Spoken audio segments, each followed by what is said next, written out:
ভালো নেই বলে বলি না, কদিন ধরে খুব ভোটের কাগজপত্র, ভোটের অমুক, ভোটের তমুক।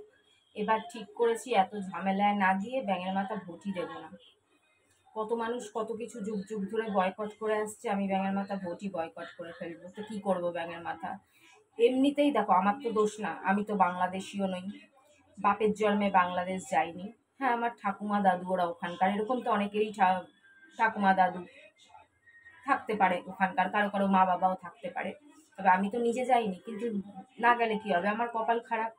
আমার মা জীবনে আমাদের সাথে একসাথে ঠিকভাবে থাকতো না, মামা বাড়িতে চলে যেত। কিন্তু যার নিজের মা মারা গেছে, বাবা মারা গেছে, ভাইয়েরা কি আর তার বার্থ সার্টিফিকেট যত্ন করে রাখে? তো আমি আমার মায়ের বার্থ সার্টিফিকেট কোথায় পাবো? আমার মামা বাড়ির সাথে কোনো সম্পর্ক নেই বছরের পর বছর ধরে। আর মা চলে যাওয়ার পরে কি আর মামারাই বা এসব গুছিয়ে রাখবে? তাদের কি খেয়ে দেয়ে কাজ নেই? মায়ের তো পা কখনো এক জায়গায় টিকতো না। যার নিজের পা এক জায়গায় টিকবে না, তার বার্থ সার্টিফিকেট, গোষ্ঠীর পিন্ডি, কোনো জিনিসে কোথায় গেছে, কোন চুলো দৌড়ে গেছে, কে জানে।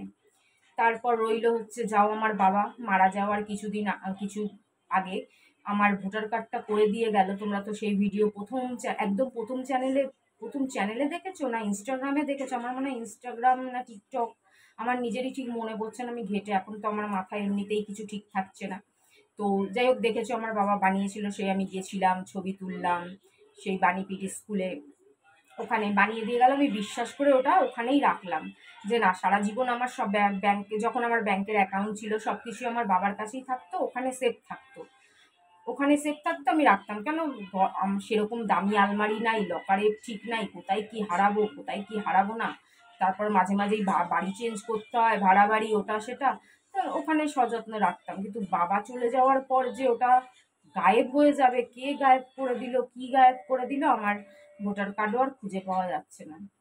তো ভ্যাঙের মাথায় এত ক্যাচাল থেকে ভালো যে আমি ভোটের মায়া ত্যাগ করছি, দরকার নেই। কেউ দিলে, সুযোগ হলে, যদি আবার নতুন করে বানানোর সুযোগ হয় তো দেখা যাবে, যদি সহজ সরল ভাবে সুযোগ থাকে তো দেখা যাবে, আর নালে ভাড়ে যাক।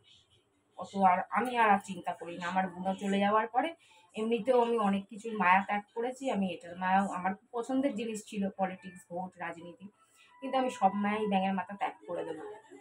এত ক্যাচাল ভালো লাগে না।